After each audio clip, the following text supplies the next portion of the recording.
네, 안녕하세요. 오늘은 금융론에서 유형이 두 번째인 대출 가능 금액에 대해서 알아보겠습니다. 여기에 해당하는 문제는요, 우리가 부동산을 살 때 대출이 얼마큼 나올 수 있는지 그 대출 금액을 결정하는 공식을 배워보는 거예요. 거기에 대한 문제예요. 그래서 예전에는 부동산 이렇게 투기가 심하지 않았을 때는 주로 LTV로 했어요. LTV는 집값의 기준으로 해서 대출을 내주는 거였거든요. 그런데 이것은 DTI는 소득, 이 DTI에서 이거는 debt고요. 이거는 뭐 이거 아실 필요가 없어요. 그쵸? 이거 빚이라는 거 이건 아실 필요가 없고 이 DTI의 I가 소득이거든요. 그래서 내 소득에 따라서 대출을 내주는 거예요. 그래서 소득 대비 부채 비율이라는 거. 이것은 뭐 부동산 투기가 심하니까 이제 대출을 좀 줄이려고 하는 거겠죠.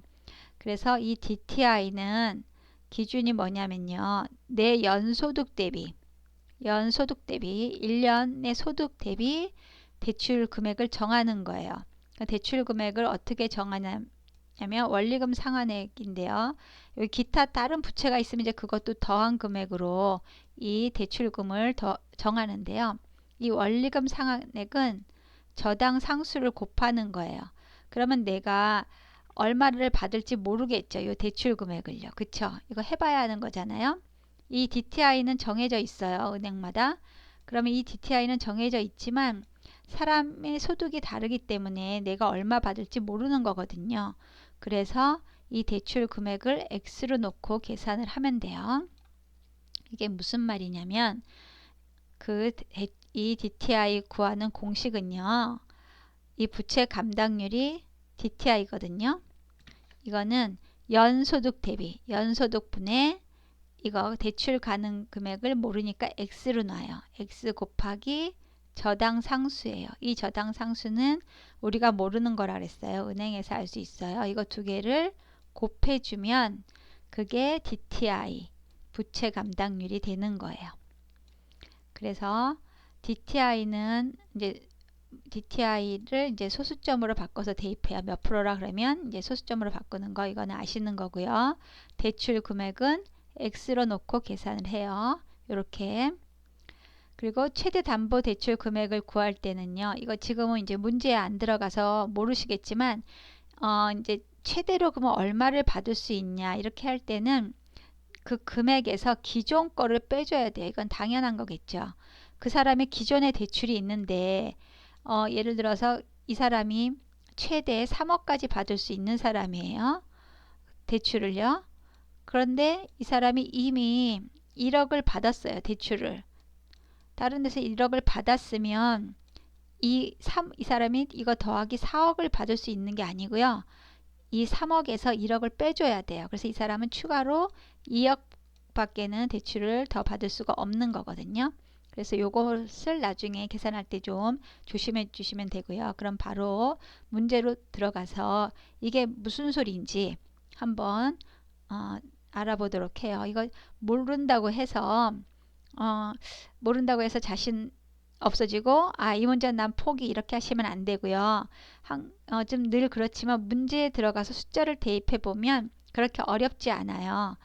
제가 자꾸만 어렵지 않다고 그렇게 말을 쓰기는 하는데 또 어려우실 수 있잖아요. 그쵸? 그래서 제가 어렵지 않다는 말은요. 열심히 하시면 이해를 해 보실 수 있다는 거예요. 그리고 풀어볼 엄두를 내실 수 있다는 거거든요. 그러니까 풀 엄두를 내실 수 있을 거라고 생각을 해요. 그러면 문제로 들어가 볼게요.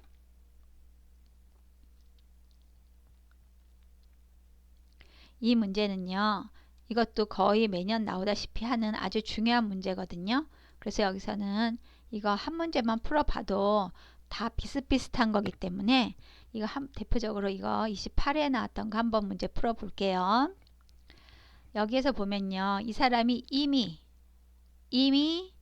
7천만 원을 대출을 받았어요.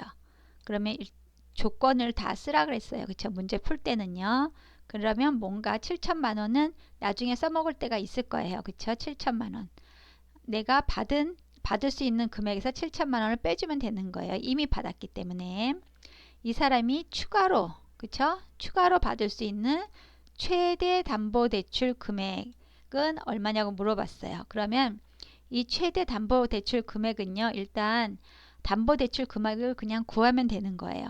그래서 기존에 대출이 없었으면 그게 그 구한 게 최대 담보대출 금액이고요. 기존에 대출금이 있었으면 대출금을 빼준 것만큼이 최대 담보대출 금액인 거예요. 그러면 봅시다. 5억 원이래요. 부동산 가치가요. 그리고 이 사람은 6천만 원의 연소득이 있대요. 저당 상수는 0.1. 그리고 LTV는 기존에 이제 대출해 주던 방식이죠. 이제 담보를 인정해줘서 하는 거, 부동산 가격으로만 대출이 나오는 게 LTV예요. 그게 50%래요. 그러면 여기서 먼저 LTV로만 계산을 했으면 얼마일까요? 그렇죠. 5억 곱하기 50%. 5억에 50%는 얼마죠? 0.5는 그렇죠. 2억 5천만 원이에요. 기존대로 하면 2억 5천만 원을 받을 수 있었던 거예요. 이분은요. 5억짜리 집을 살 때 2억 5천만 원의 대출을 받을 수 있었는데 이제 바뀌었어요. 뭘로 바뀌었어요? DTI로 바뀌었어요. 이제는요. 총 부채 상환 비율로 소득 대비 이제 대출을 해주는 거거든요. 아무리 부동산 가치가 비싸다고 해도 이 사람이 능력이 없으면 매달 버는 그 돈의 액수가 작으면 대출이 많이 안 나와요. 그래서 DTI는 몇 프로냐면 40%래요. 그러니까 벌써 이 50%에서 40% 줄은 건데 대출이 그랬다가 그 소득 대비하니까 더 많이 줄었을 것 같아요. 그쵸? 그리고 여기서 또 중요한 거 한 가지는 두 가지 대출 승인 기준을 모두 충족시켜야 된대요. 그러면 이 두 개를 구해서 작은 거에 맞춰야겠죠. 그쵸? 모두를 충족시켜야 되니까요. 그런데 상식적으로 LTV보다는요, DTI가 작게 되어 있어요. LTV보다는요.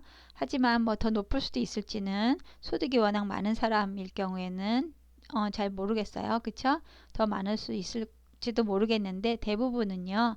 LTV가 더 커요. 그래서 여기서 보면 DTI는 40%래요.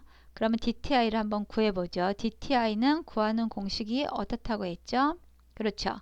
연소득분의 이 X는 대출 금액이에요. 대출 가능 금액이요. 모르는 거예요. 대출 금액은 지금 얼마 나올지 그거를 정하라는 거거든요. 그걸 계산하라는 거예요. 모르니까 X로 놓고 거기다 저당 상수를 곱하면 이제 대출 받을 수 있는 금액이 나오는 거예요. 그러면 연소득이 얼마일까요? 그렇죠. 6천만 원이에요. 6천만 원. 6천만 원에서 지금 받을 수 있는 금액, 대출 받을 수 있는 금액 얼마일까요? 몰라요. 모르니까 뭐로 넣어야 되죠? X. 그리고 곱하기 뭐를 해줘야 될까요? 저당상수. 저당상수 0.1이라고 여기 나와 있죠. 예, 저당상수를 곱해주고 이러면 이게 얼마가 돼야 된다는 소리예요. DTI는 40%라고 정해져 있기 때문에 40% 소수점으로 말하면 0.4 이렇게 되는 거예요. 제가 여기다 0.4를 먼저 안 쓰고 왜 우측에다 썼냐면 항상 우리가 모르는 거는 좌변에 x를 놓는 게 편하다고 했어요. 제가 그래서 이렇게 x를 좌변에 놓기 위해서 0.4 DTI 40%는 우변에다 썼어요. 그럼 이거를 계산하시는 거예요. 계산하실 때 빨리 하시려면 뭐 여기다 양쪽에다 제가 이제 앞부분에서는 계속 뭐 이거를 없애려면 6천만 원을 양쪽에다 곱하고 이렇게 해야 된다고 했는데 그거 맞는 말이죠. 그래서 이번에는 그냥 한 번에 슉 가세요. 이 분모에 있는 거는요. 우변으로 옮겨가면 그냥 곱하시면 돼요. 여기다가 이렇게 곱하기 6천만 원 하시면 되거든요. 그러면 다시 써볼게요. 다시 쓰면 이 위에 거는 0.1x예요. 0.1x는 6천만 원이 우변으로 가면 얘가 분모에 있었던 거기 때문에요. 우변으로 가면 어떻게 될까요? 네, 0.4 곱하기 6천만 원을 갖다 곱해주면 돼요. 그쵸? 6천만 원을 곱해주면 되는 거예요. 이 6천만 원은 양변에다 6천만 원을 곱했기 때문에 그런 거예요. 근데 이제 양변 얘기를 제가 안 하고 그냥 분모에 있었기 때문에 우변으로 넘기면 얘를 그냥 곱해주면 된다고 이렇게 제가 생략해서 지금 설명을 드렸어요. 그러면 0.1x는 0.4 곱하기 6천만 원. 그러면 0.4 곱하기 6천만 원은 제가 계산해 놨죠. 이건 얼마일까요? 2,400만 원이에요. 요거 계산하면 계산기 두드리시면요. 2,400만 원. 그러면 여기에서 양쪽에다가 0.1을 다 나눠줘야 돼요. 그쵸? 얘를 0.1을 나눠줘야 돼요. 여기에도 그쵸? 0.1을 나눠주고 그러면 똑같죠. 어차피요. 그러면 얼마가 되냐면 2억 4천만 원이 되는 거예요. 여기까지 이해가 되셨을까요? 요 계산 잘 하실 수 있겠죠? 네. 다시 요거 한 번만 더 설명해 보면 0.1은 10분의 1이잖아요. 그쵸? 10분의 1 x가 2,400만 원이니까 2,400만 원이니까 여기에 x만 남기려면요. 아까 이 분모에 있는 게 이쪽으로 가면 된다 그랬죠? 우변으로 가면서 그냥 곱해주면 된다 그랬어요. 그래서 2,400만 원에다가 곱하기 10을 하면 2억 4천만 원이 되는 거예요. 그래서 x는 2억 4천만 원이에요. 그러면 2억 4천만 원을 받을 수가 있는 거예요. 이제 대출이 나오는 거예요. 그래서 좋아했는데 은행에서 뭐라 그래요? 그런데 7천만 원이 이미 대출이 있으시네요. 이렇게 나오죠. 그래서 그러면 2억 4천만 원 다 대출 안 됩니다. 이렇게 돼요. 그러면 얼마 될까요? 2억 4천만 원에서 이미 대출 받은 거 7천만 원을 빼주셔야 돼요. 그래서 최종 받을 수 있는 대출은 1억 7천만 원이에요. 이해되셨나요? 네, 그러면 지금 2억 4천만 원은 DTI잖아요. 그쵸? DTI로 나올 수 있는 최대 금액이었고 아까 LTV로는 얼마였죠? 2억 5천만 원이었죠. 그러면 둘 중에 작은 거 기준으로 해야 돼요. 모두 충족시켜야 되니까요. 그래서 2억 4천만 원에서 기존 대출 7천만 원을 빼주면 추가로 할 수 있는 대출은 1억 7천만 원이라는 거. 아시겠죠? 이 형식의 문제는요. 다 이렇게 나와요. 이것만 알고 있으시면 돼요. DTI의 공식, 연소득분의 대출 가능 금액을 x로 놓고 저당상수 곱한 다음에 DTI가 얼마인지 40%면 0.4 이렇게 이퀄 0.4 놔주시고요. 우변에다 놔주시면 돼요. 60%면 0.6 놓으시고요. 그 다음에 기존에 대출 받은 게 있으면 그걸 빼주시면 된다는 거. 예, 그리고 요 계산만 잘 하시면 돼요. 예, 문제 푸실 수 있겠죠.